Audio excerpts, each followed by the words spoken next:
presença, Pai. Estamos na Tua presença nessa manhã para Te louvar, para Te exaltar, para engrandecer o Teu nome. A Tua noiva está completamente rendida aos Teus pés, reconhecendo que somente Tu és bondoso para conosco, que a Tua fidelidade tem nos sustentado, que a Tua graça tem alcançado, que o lavar regenerador do Espírito Santo tem, Deus querido, transformado a nossa mente, a nossa realidade, tem moldado o nosso caráter, Pai.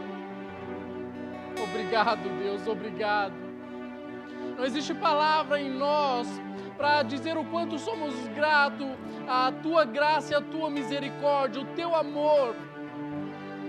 Olha, Deus querido, com os Teus olhos neste momento, e incline os Teus ouvidos neste momento, Pai, para ouvir a adoração que a Tua igreja, que a Tua noiva, ela tem oferecido a Ti, que ela possa chegar ao Teu trono com um cheiro suave e agradável a Ti, pois é de coração que nós rendemos toda a nossa adoração, é de coração que nós oferecemos todo o nosso louvor a Ti, Pai. Fala, Deus querido, também sobre as nossas vidas, edifica-nos, fortalece-nos, Pai. Que nessa manhã o Teu Espírito Santo possa falar aos nossos corações. Usa-me, Deus, como um canal de bênção e edifica-nos para a glória do Teu santo e soberano nome. Eu te suplico humildemente no nome santo e poderoso de Jesus Cristo. Amém, Jesus. Amém. Os irmãos podem se assentar.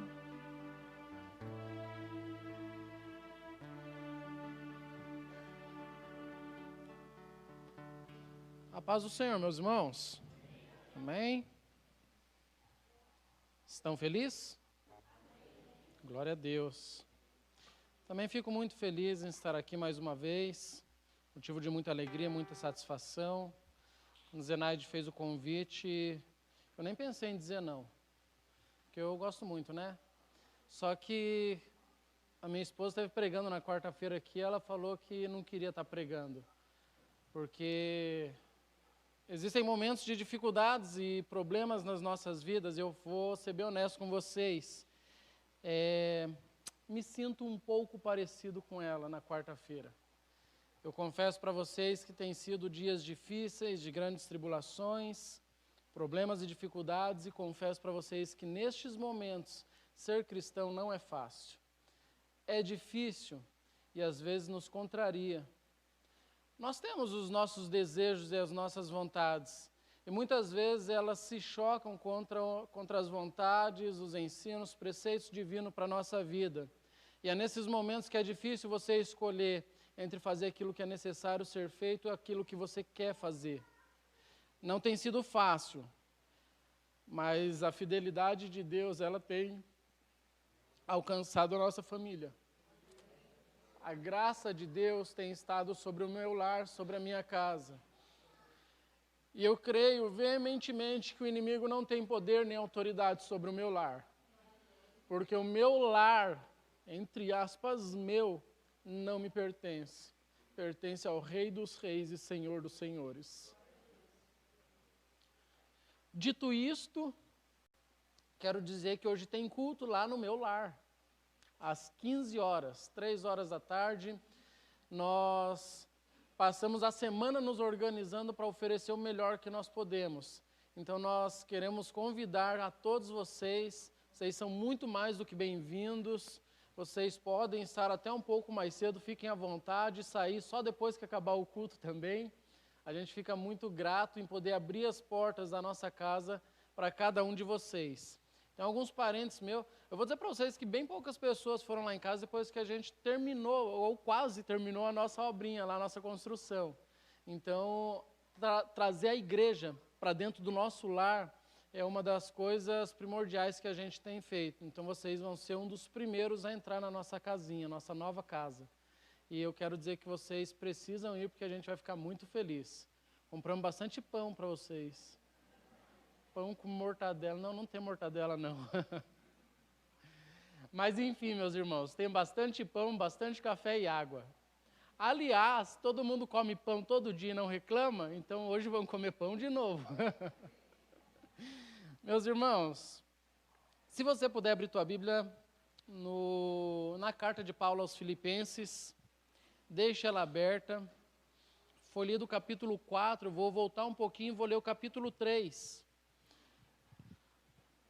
Carta que Paulo escreve de Roma, preso, à igreja que está em Filipo. Então, aos Filipenses capítulo 3.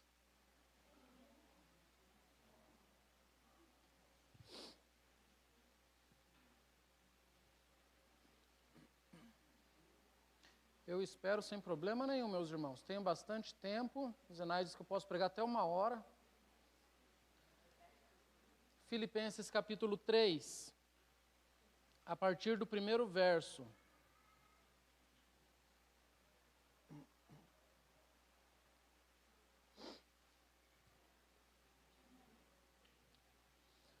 Filipenses 3, verso 1, todo mundo? Amém? Acompanha comigo, por gentileza. Resta, irmãos meus, que vos regozijeis no Senhor. Não me aborreço de escrever-vos as mesmas coisas, e asseguro para vós. Guardai-vos dos cães, guardai-vos dos maus obreiros, guardai-vos da falsa circuncisão, porque a circuncisão somos nós, que servimos a Deus no Espírito, e nos gloriamos em Jesus Cristo, e não confiamos na carne.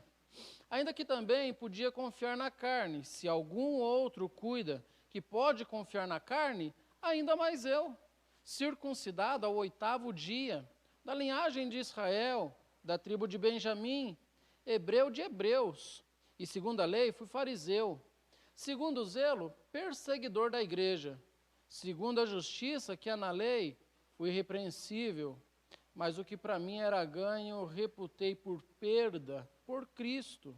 Na verdade, tenho também por perda todas as coisas pela excelência do conhecimento de Cristo Jesus, o meu Senhor, pelo qual sofri a perda de todas as coisas e as considero como esterco, para que possa então ganhar a Cristo.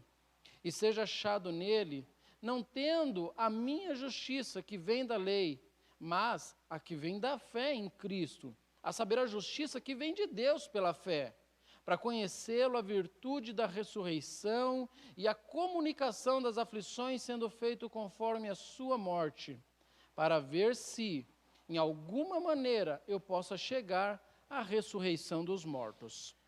Leio somente até aqui o capítulo 4 e verso 4, que foi lido no início pelo irmão Bruno.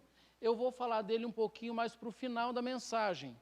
Eu quero tratar com vocês hoje de um assunto que tem sido recorrente nas igrejas no século 21. Antes de entrar de modo específico no texto que eu acabei de ler, eu quero conversar contigo sobre como surge a igreja em Filipo. Paulo, ele está na sua 2ª viagem missionária e ele deseja muito pregar na Ásia.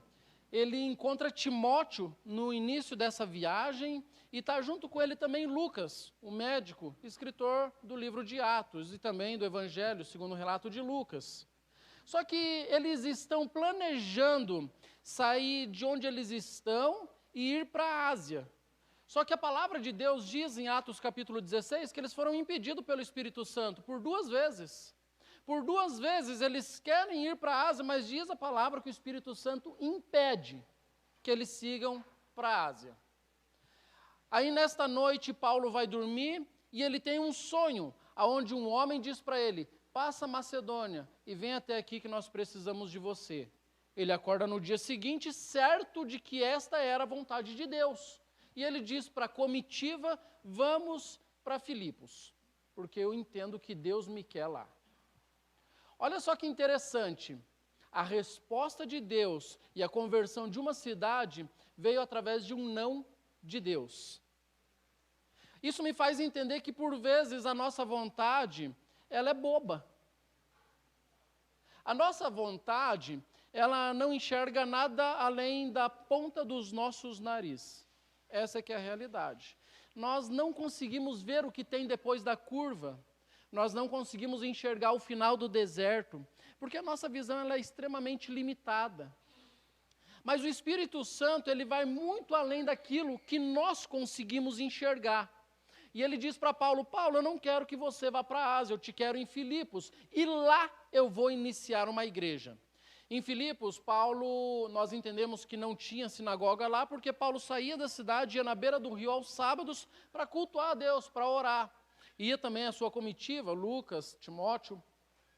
E lá na beira do rio, ele vai converter uma mulher. Essa mulher, uma mulher rica, né? Diz o texto que era Lídia, vendedora do quê?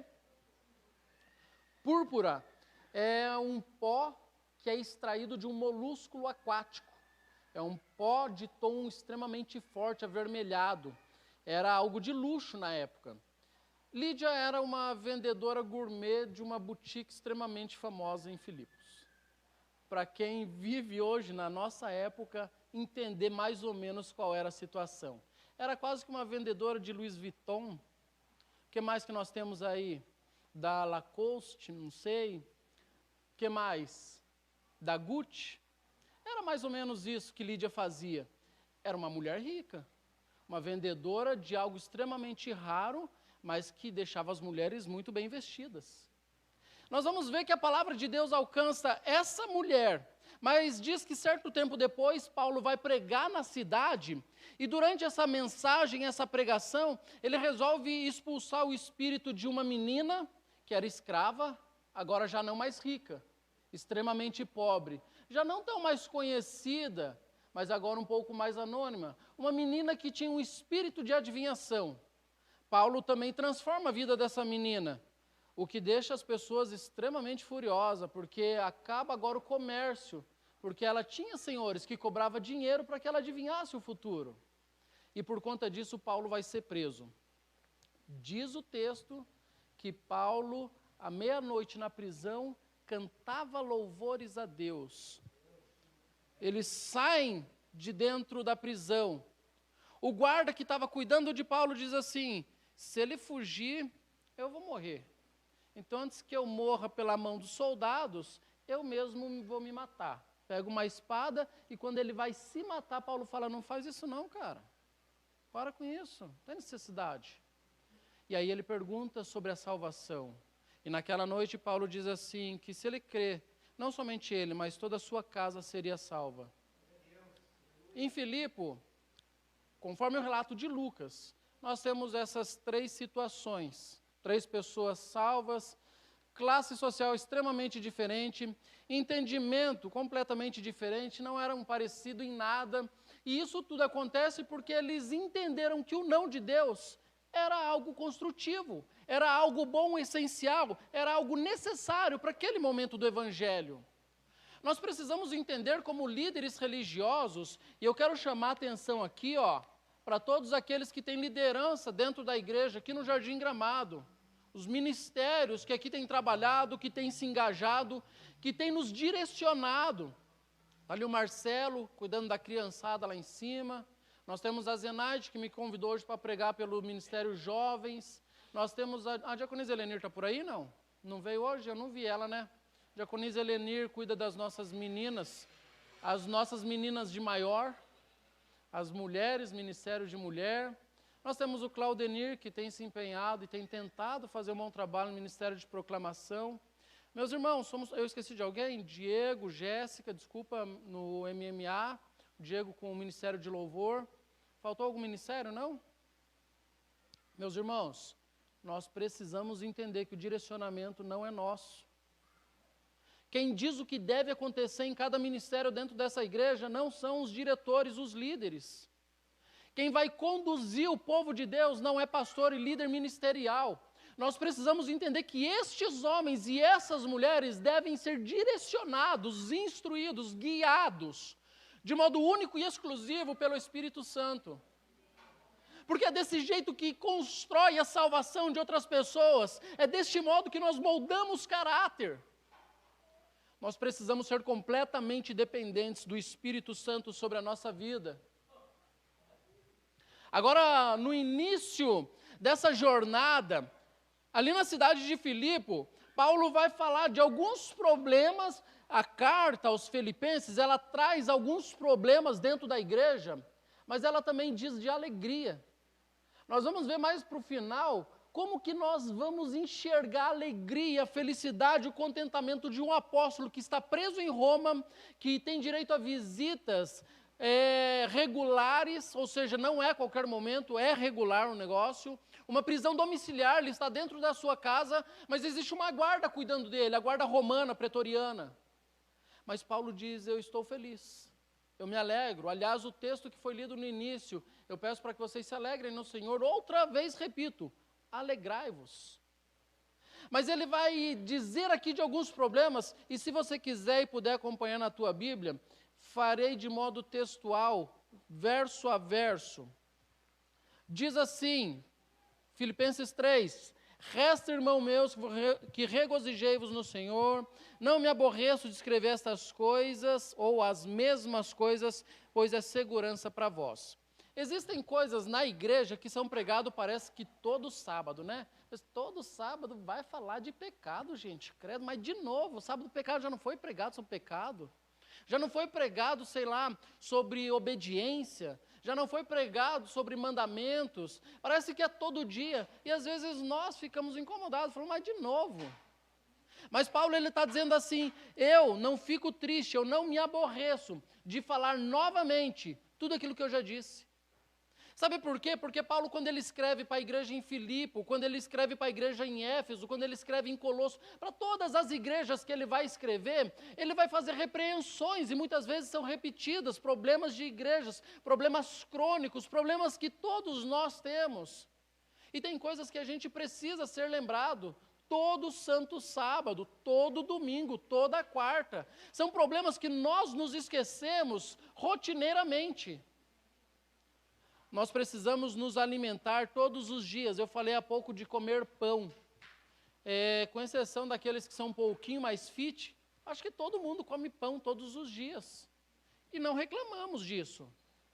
Eu acredito que por conta da cultura brasileira, todos aqui almoçam arroz e feijão todos os dias. Todos aqui bebem a boa e velha água. E ninguém reclama disso. Sabe por quê? Porque existem alimentos que são necessários para a dieta do ser humano. E a palavra de Deus é uma dieta extremamente necessária para a vida do cristão. Paulo diz assim, não apenas não me canso de falar o que já tenho dito, mais do que isso, é bom para vocês. É o que ele escreve no verso 1. E nós precisamos entender. Só que essa igreja, porque ele passa em Filipe, planta a igreja, deixa a igreja ali aos cuidados da liderança e ele sai. Quando ele volta para Jerusalém, ele é preso. No caminho para Roma, ele sofre um naufrágio. Depois ele fica preso em Roma e agora de Roma ele escreve algo que ele tinha vivido alguns anos atrás. E ele vai falar bem assim, estou sabendo, verso 2, guardai-vos de quem? Ele vai usar aqui 3 adjetivos. Toma cuidado, tá? Com cão, com falso obreiro, ou mau obreiro, perdão, e da falsa circuncisão. Ele não está falando de 3 pessoas diferentes. Ele está falando da mesma pessoa, mas ele usa 3 adjetivos para falar quem são essas pessoas. Ele vai falar primeiro de cão. Todo mundo aqui conhece cão? Quem nunca viu um cachorro? Eu vou dizer para vocês que o contexto da época é completamente diferente de hoje, tá? Naquela época a gente não tinha pets. Hoje não é mais cachorro, né? Hoje é pet. Naquela época não se gastava fortuna com pet. Naquela época o cachorro não dormia junto com o seu dono na mesma cama. Vou dizer para vocês, e eu acredito que talvez entre nós tenha alguém assim, que trata os cachorros, os doguinhos, melhor que os próprios seres humanos, não é verdade? Tem gente que compra ração de 300, 400 reais que dá para 15 dias. Vocês estão entendendo que hoje a realidade é completamente diferente. Quando Paulo está falando cuidado com os cães, ele está falando de um animal que vivia solto, selvagem, que tinha um bando chamado de matilha e que caçava de modo predatório os outros animais para poder se alimentar. Era um animal selvagem que consumia a carne dos outros para viver. Ele está falando desse cão. De cão que chega dentro da igreja e quer arrancar tudo aquilo que você tem para que ele viva bem. Toma cuidado com os cães.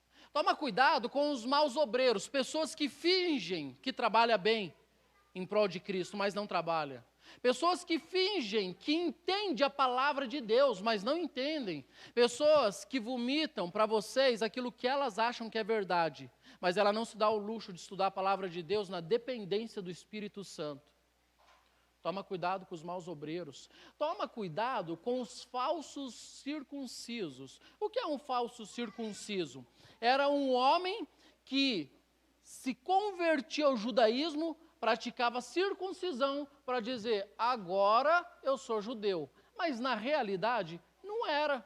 O coração dele estava completamente afastado daquilo que era dito na palavra de Deus. Eram pessoas que mesclavam, que misturavam, que miscigenavam a palavra de Deus com as heresias da época, com as apologias erradas. Entendam vocês que nessa época aqui, esses homens diziam assim, por Cristo vocês serão salvos, se fizerem circuncisão, se fizerem isso, se anulando deste modo a graça de Cristo Jesus, que é única e suficiente para salvar qualquer pecador. Esses falsos circuncisos estavam destruindo a igreja em Filipe, e Paulo precisa escrever para eles. Só que mais do que isso, Paulo fala no verso 3 do mesmo capítulo, porque a circuncisão somos nós, a igreja de Cristo, que servimos a Deus no Espírito. Olha que serviço precisa estar junto com o Espírito Santo, porque senão é errado. Tem pessoas, e se você olhar depois no capítulo 2 da mesma carta aos Filipenses, você vai ver que tinha pessoas trabalhando na igreja, que se esmeravam no trabalho, mas que faziam da maneira errada, com a motivação inadequada. Eles faziam para ser reconhecidos. Eles não faziam por amor a Cristo. Nós precisamos tomar um severo cuidado, sabe por quê? Porque nós podemos cair nesse erro de achar que o nosso trabalho basta e que se eu consigo converter as pessoas através do meu trabalho, Cristo já está feliz comigo. E isso é uma baita de uma hipocrisia, porque é necessário ser feito com a motivação exata. A motivação nem é por amor ao próximo, embora é necessário ter. A motivação deve ser por amor a Cristo. Apenas isso. Isso é o suficiente. Existe uma mulher, eu creio que vocês já ouviram falar dela. O nome dela é Madre Teresa de Calcutá. Um dia, numa entrevista, os repórteres chegaram na Madre e falaram assim, é lindo a assistência que você oferece para as pessoas necessitadas. É lindo ver o que você faz pelos mendigos na rua, como você visita os orfanatos, os presídios e os hospitais. É lindo. Me explica, por favor, de onde nasceu esse amor que você tem pelas pessoas necessitadas? Sabe o que ela respondeu? Eu não amo eles. Eu amo a Cristo. E no trabalho que eu exerço ajudando eles, eu encontro a Cristo. Vocês estão entendendo que a motivação dela não era ver o sorriso na cara das pessoas? A motivação dela não era ver pessoas famintas com a barriga cheia. A motivação dela não era ver pessoas nus, agora com roupas que ela adquiriu para eles. A motivação dela era única, era encontrar Jesus Cristo através do seu trabalho. Por que é que você tem trabalhado nessa igreja? Que tipo de sentimento você tem alimentado quando você trabalha dentro dessa igreja?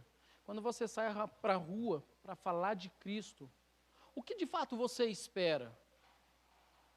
Quando você sobe no púlpito e prega, você espera um tapinha nas costas e um elogio pelo seu esboço, ficou muito bom, porque a tua oratória foi perfeita, porque você de fato conhece a Bíblia? Você está com a motivação errada. Quando você faz tudo aquilo que você faz dentro desta igreja, no meio desta igreja, é para que apenas Cristo Jesus apareça. É para que apenas o nome dele brilhe. É para que somente ele seja engrandecido.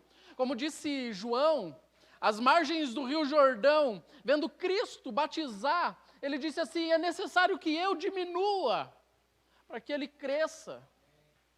Eu sou apenas a voz que clama no deserto, endireitai as vossas veredas, os vossos caminhos. Eu, João, que batizei Jesus Cristo, eu não sou digno de soltar a correia das sandálias dele.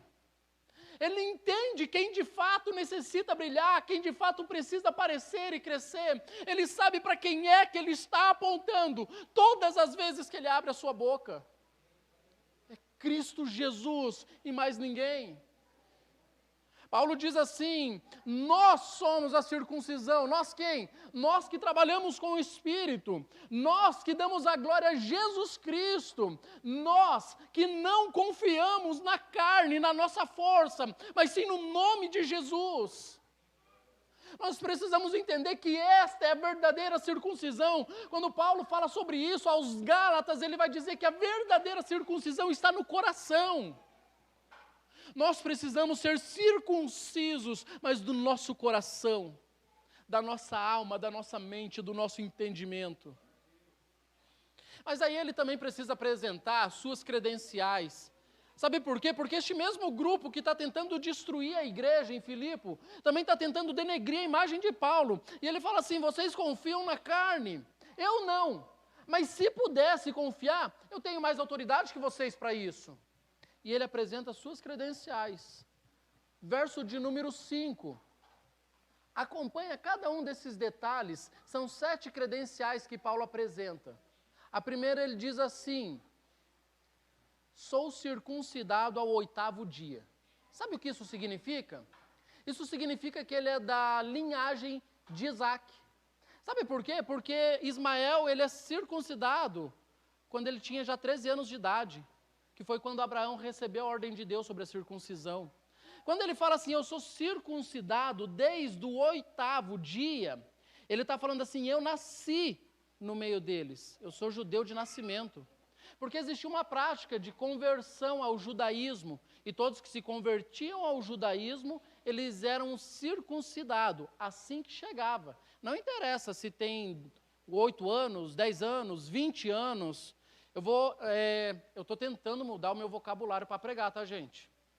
Eu senti que era necessário, porque eu estava usando muita gíria e eu vi que tem gente se escandalizando. Não que eu ache errado, mas para não causar mais tumulto, então, estou tentando mudar aqui o negócio. Eu vou explicar coisas hoje para vocês que talvez soem um pouco esquisito na orelhinha aí. Mas, por favor, eu preciso falar também, tá? Porque é Bíblia. A circuncisão, ela nada mais era do que cortar a pele que fica em volta do pênis, beleza? Que encobre a cabeça do pênis. Isso é circuncisão, arrancar fora aquela pelezinha. Aquela pele se chama prepúcio. Então, por favor, não se escandalize, é só o que está na Bíblia aqui, tá? Não interessa se você tem 8 dias de vida ou se você tem 20 anos de idade. Era para ser feita a circuncisão se você quisesse ser judeu. Era um processo extremamente dolorido.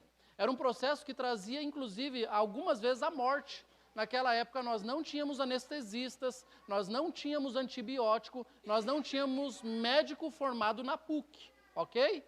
Então era um processo extremamente perigoso. E as pessoas estavam fazendo isso. Só que quando ele fala assim, ao 8º dia eu fui circuncidado, ele diz assim: eu sou legitimamente judeu.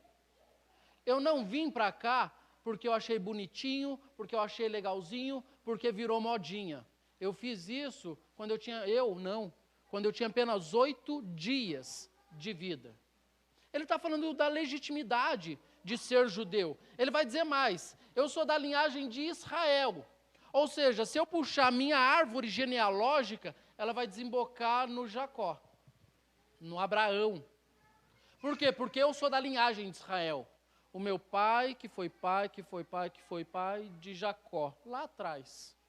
Ele está falando: eu sou da linhagem de Israel, eu tenho autoridade. Mais do que isso, ele ainda vai dizer: eu sou da tribo de Benjamim. Benjamim é a única tribo que acompanhou os judeus. Se vocês bem se lembram, lá depois de Salomão, o reino de Israel ele é dividido em 2. A parte do sul é Judá, que levou consigo alguns da tribo de Benjamim, também dos levitas. As outras 10 tribos não. Se tornaram a tribo de Israel e apenas pecaram contra Deus. A única tribo que tentou permanecer com Deus foi judeus. Entre erros e acertos, eles permaneceram com Deus. Ele está falando, eu sou da tribo de Benjamim. A tribo de Benjamim está aqui, ainda vive para Deus, não se corrompeu. Teve alguns reis que não foram tão bons, mas teve outros muito bons. Estou aqui, gente, eu tenho credencial para isso. Ele vai dizer mais ainda, sou hebreu de hebreus. Sabe o que é ser um hebreu de hebreus? Um hebreu de hebreus era o cara que sabia o aramaico. Ele aprendeu o idioma durante o cativeiro medo-persa, eles aprenderam a falar aramaico e ele trouxe isso consigo. Ou seja, ele fala grego porque é necessário. Era um período onde todo o universo da época aprendeu a falar grego. E ele sabia falar grego, mas ele disse, eu sei mais do que isso, eu sei aramaico. Mais do que isso, eu sou hebreu de hebreus, eu falo hebraico. Nos cultos, na sinagoga, como fariseu, eu falo hebraico durante os cultos. Sabe por quê? Porque isso dizia muito sobre quem ele era. Durante o período helenístico, período interbíblico, nós vamos entender que existe uma miscigenação, uma tentativa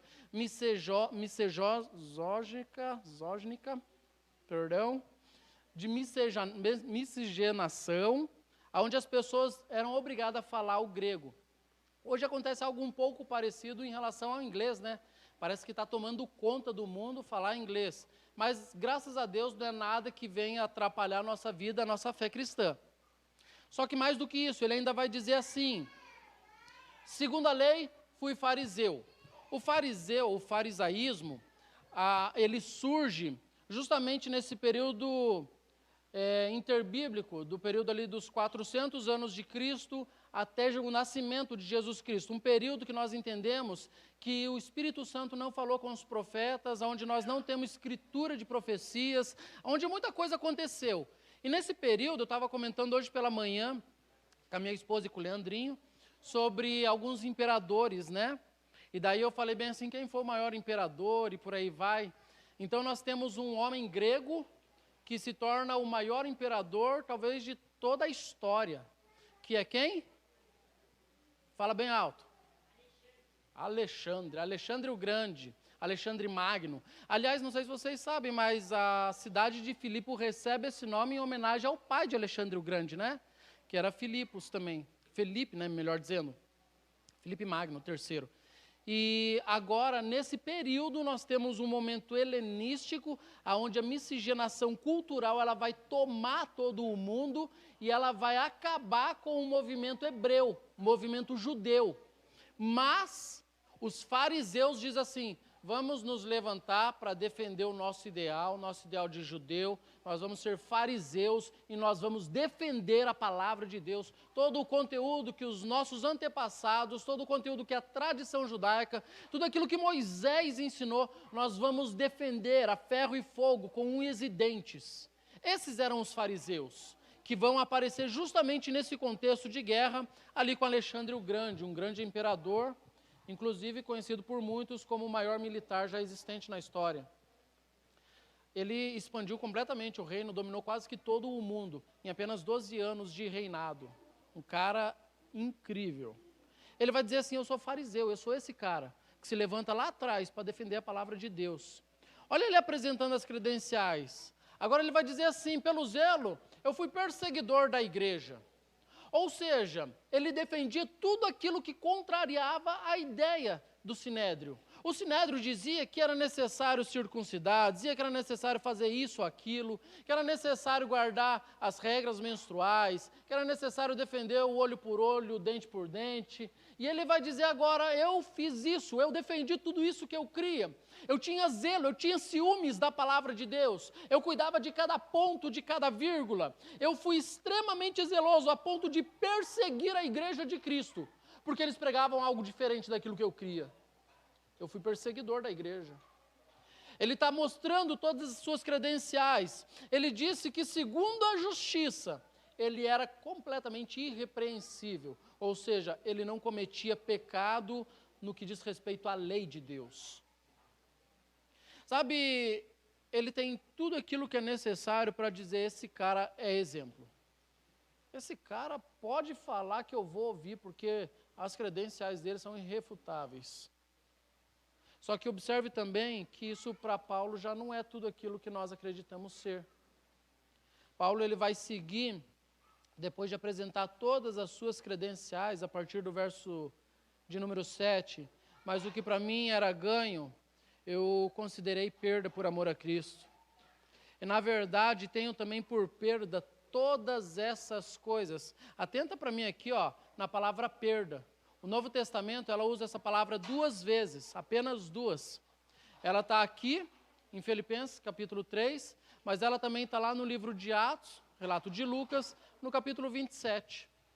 Quando eles estão viajando de Jerusalém até Roma, de navio, diz que chegando perto de Malta, eles vão ficar alguns dias à deriva, eles vão ter que dispensar carga, o navio vai afundar, eles param na ilha de Malta, Paulo é picado por uma cobra, mas a perda que está escrito lá, está exatamente no momento onde ele diz que era necessário esvaziar o barco, jogar na água o trigo, ele precisava perder algo que era bom, algo importante.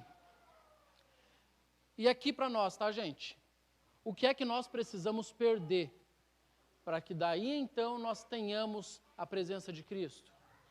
O que é que nós precisamos considerar perda? Tudo isso daqui era bom. As pessoas amavam essas credenciais, as pessoas tinham zelo e prazer em dizer que era da tribo tal, que era do farisaísmo, ou que era dos saduceus, ou que era um escriba. As pessoas tinham zelo por dizer que sabiam mais que as outras e que entendiam da lei mais que qualquer um. Mas Paulo, ele diz assim, tudo isso, para mim, eu considerei como perca. Eu joguei fora todas essas credenciais. Para que o navio não afundasse, foi necessário que jogasse o alimento no mar. E ainda assim afundou. Ele entendeu que era necessário desfazer de coisas que era considerado boa, mas que na realidade podia trazer a morte. Quantas coisas nós temos guardado no nosso coração, quantas coisas que necessariamente precisam ser jogadas fora. Olha o que ele fala assim, por perda de todas essas coisas, pela excelência e conhecimento de Jesus Cristo Senhor, pelo qual sofri perda de todas essas coisas e considero todas essas coisas esterco. Tem alguma outra tradução diferente aí? Esterco. Refúgio. É o que está escrito na tua palavra, na tua Bíblia aí, na palavra de Deus. Todas essas coisas, novamente, me desculpe da palavra, mas ele diz, tudo isso que vocês amam estampar, esfregar na cara dos outros, eu considerei merda. Isso é esterco. Bosta. Não serve para nada. Quantas dessas coisas nós temos guardado na nossa vida? Quantos pecadinhos que são estercos, que nós amamos, nos apaixonamos por ele, e a gente não consegue jogar fora, não consegue se desfazer. Coisas que podem tirar a nossa vida, talvez não essa, mas a eterna. Mas nós não abrimos mão. É o pecadinho de estimação que muita gente diz, né? A gente erra, mas não consegue se desvencilhar. Parece uma algema que te acorrenta, te aprisiona. Nós precisamos entender que assim como Paulo, a exemplo de Paulo, é necessário se desfazer de coisas que têm atrapalhado a tua vida com Cristo Jesus, a tua santificação, a tua consagração. Eu não sei se talvez a TV não está tirando a tua intimidade com Deus. E se tiver, não use mais. Eu não sei se o teu celular não está tirando a tua comunhão com Deus. E se tiver, não use mais. Eu não sei se o teu trabalho não está te afastando dos caminhos do Senhor. E se tiver, o que é que você precisa fazer? São escolhas que nós precisamos tomar. Eu quero que você erga a mão, tá? Se você sabe que refrigerante faz mal para a saúde. Quem aqui sabe disso? Todo mundo sabe, né? Quem aqui não bebe refrigerante por nada? Ergue a mão. 1, 2, 3, 4. A igreja toda sabe que faz mal para a saúde, mas 4 ou 5 não bebem. Vocês entenderam que saber não muda aquilo que nós somos? É mais do que saber, é colocar em prática aquilo que você sabe. Tem um pensador que diz assim, sei, logo existo, acho que é mais ou menos isso. Penso, logo existo, perdão. Penso, logo existo. Isso é extremamente filosófico. Ele diz que a tua existência está baseada naquilo que você tem na tua mente, o que você conhece, o que você sabe, o que você estudou. E isso é uma baita de uma hipocrisia, uma grande mentira que a filosofia tem implantado nas nossas cabeças, porque a cosmovisão bíblica ela é completamente diferente disso. Ela não diz que o saber te faz ser alguém, ela diz que você é aquilo que você faz, aquilo que você vive. Você é aquilo que está no teu coração. Essa é a realidade. Não adianta, nós vimos agora. Mas sabe por quê, meus irmãos? Eu vou dizer também para vocês uma coisa que talvez vocês já saibam. O problema não é, não comprem, tá? Eu não estou fazendo propaganda nem merchan. Mas o problema não é que a Coca-Cola é ruim. O problema é que nós aprendemos a beber uma Coca-Cola nos momentos de alegria.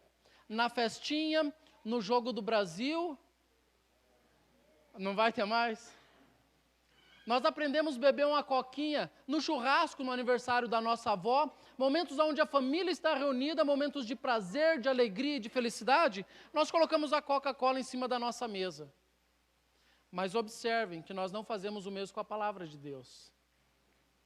Eu sou criado num lar cristão, meu pai está aqui, ele pode testemunhar para vocês, aonde talvez 90% da minha família, eles são cristãos. E aonde nós tínhamos o costume de, num almoço de domingo, fazer uma oração com toda a família. Às vezes até à noite, nos nossos jantares. No almoço não, porque o pai e a mãe sempre trabalhou, então não estávamos juntos. Mas eu tenho esse costume e eu sinto prazer, às vezes, na oração. Olha que interessante. Mas por quê? Porque eu sou diferente de você? Não. Tenho o mesmo coração, propenso aos mesmos pecados, os mesmos desejos, as mesmas vontades. Mas eu fui criado desse modo. E aí, como que eu faço para deixar de gostar da Coca-Cola e começar a gostar da palavra de Deus? Usa a palavra de Deus em momentos de felicidade, momentos de comemoração. Quando você acordar todo dia de manhã, diz assim, a primeira coisa que eu vou fazer hoje é ouvir a voz do meu Senhor. A primeira coisa que eu vou fazer hoje, quando eu levantar da minha cama, é falar dos meus desejos para o meu Senhor. É falar das minhas alegrias, das minhas satisfações para o meu Senhor. Você vai começar a gostar e sentir prazer, deleite, como diz Davi, na palavra de Deus, quando você pratica dia após dia. Nos momentos de angústia, sim, claro que sim, mas nos momentos de alegria também. Nos momentos de dor, mas nos momentos de festividade. Lembre-se de Deus em todos os momentos da sua vida. E talvez a palavra de Deus se torne um vício na tua vida como o refrigerante virou.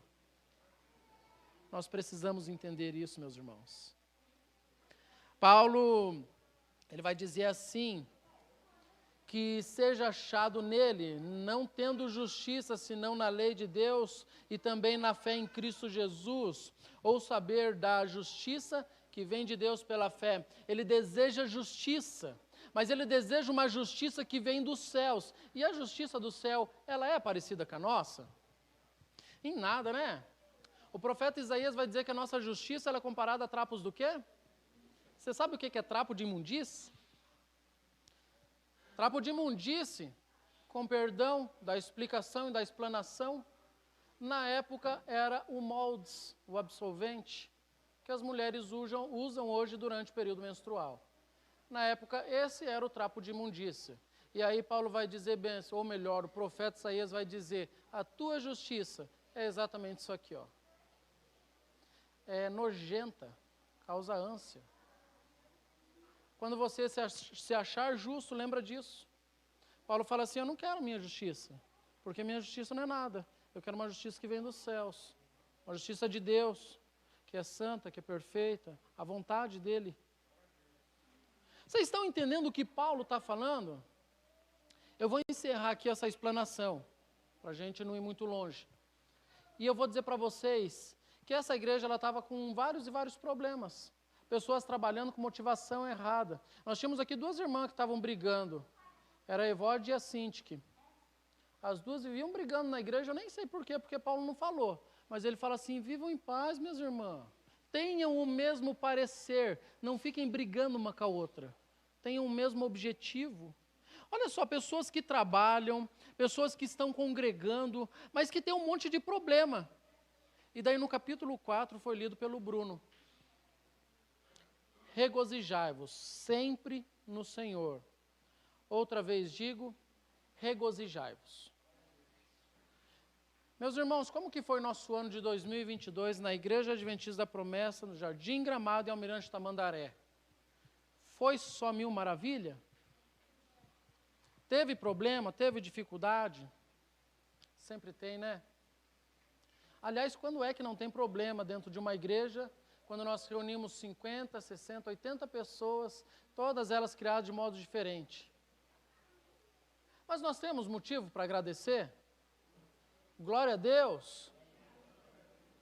Meus irmãos, a bondade de Deus tem nos alcançado.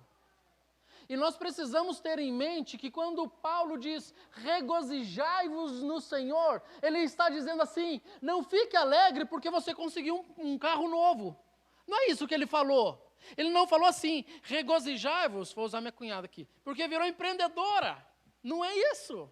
Ele não está dizendo assim, regozijem-se porque o teu salário agora vai ficar melhor. Regozijem-se porque vocês ganharam um prêmio na empresa de vocês porque foram o melhor funcionário, ou porque conseguiu uma promoção no trabalho, ou porque você fez isso ou aquilo, casou, está namorando, tem um filho educado, passou de ano, nada disso. Ele diz assim, ó, regozijai-vos no... Qual é o motivo da nossa alegria? Qual é o motivo da nossa alegria? É Jesus Cristo nosso Senhor. Entenda isso. Indiferentemente das tuas conquistas e dos teus sucessos, indiferentemente dos teus problemas, das suas lutas e das suas dores, regozijai-vos no Senhor, porque Ele é único e suficientemente grande para satisfazer o desejo das nossas almas, para satisfazer o desejo, os anseios do nosso coração. Cristo é suficiente. E todo ser humano nasce com um buraquinho dentro de si, com o tamanho exato de Deus. Somente Ele te satisfaz. Em meio à tribulação não temerei, porque Deus está comigo. Eu sei que Ele pode satisfazer todos os desejos da nossa alma. E agora eu digo para vocês o seguinte, meus irmãos, com essa alegria no coração, com toda essa satisfação, nós precisamos pedir para que Deus continue nos conduzindo. Daqui a pouco nós vamos ter a dança das cadeiras. Vocês conhecem a dança das cadeiras? Tem um monte de gente mudando de cargo, outros vão permanecer no mesmo cargo, os ministérios talvez tenham mudança, talvez não, mas o fato é que nós precisamos entender que tudo que for feito é para glorificar a Deus. Eu ouvi falar que amanhã tem uma reuniãozinha aí falando sobre liderança. Esteja orando para que a diretoria dessa igreja, para que o conselho dessa igreja, para que o pastor desta igreja, todos eles sejam guiados, instruídos pelo Espírito Santo, para que todos aqueles que vão continuar trabalhando permaneçam na dependência do Espírito Santo. Eu vou pedir para o grupo de louvor vir à frente. A gente toca de volta, Diego, a bondade de Deus? Toca, né?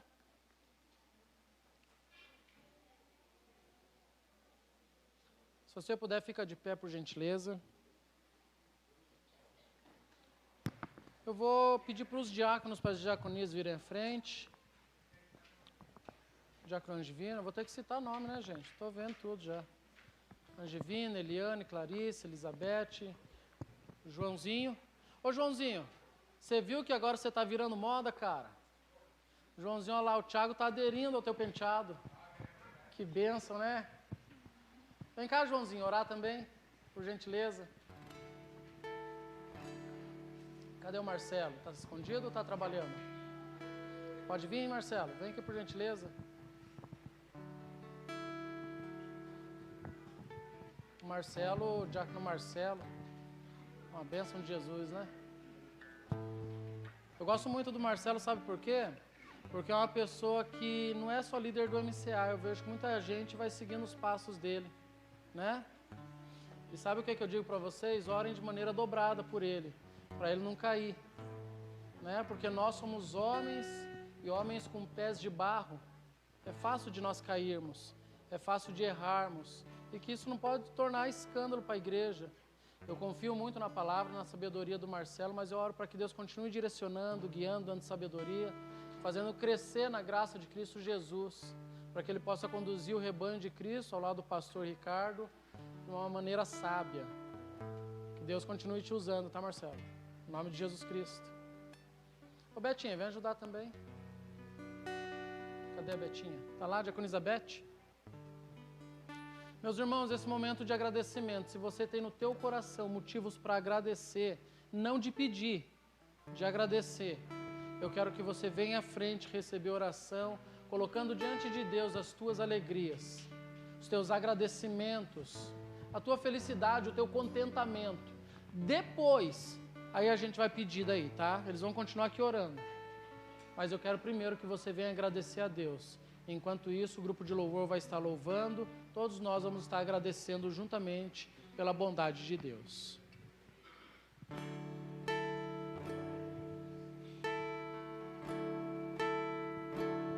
Te amo, Deus, tua graça nunca falha, todos os dias eu estou em tuas mãos, desde quando me levanto até eu me deitar, eu cantarei da bondade de Deus. És fiel em todo tempo, em todo tempo tu és tão, tão bom, com todo fôlego que tem.